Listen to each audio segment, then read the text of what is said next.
আজ 22 নভেম্বর 2022। একজনের কাছে টাকা ধার নিয়েছিলাম 1 লক্ষ টাকা, সময় মতো দিতে পারিনি। পরে ওনার কাছ থেকে সময় নিয়েছিলাম 28 তারিখ পর্যন্ত, উনি সময় দিলেন, ঠিক আছে। আজকে 22 তারিখ উনি ফোন দিয়ে খুবই উল্টাপাল্টা কথা বললো আমাকে। উনি নাকি সময় দেননি কখনো আমাকে, আজকে দেওয়া লাগবে, কালকে দেওয়া লাগবে, হুমকি ধামকি দিচ্ছেন।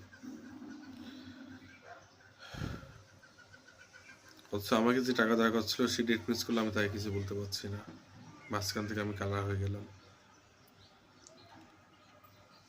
এভাবে চলছে, জানি না বাঁচবো কি হবে, ভবিষ্যতে কি হবে আল্লাহ ভালো জানে। আমার আর কিছু বলার নাই,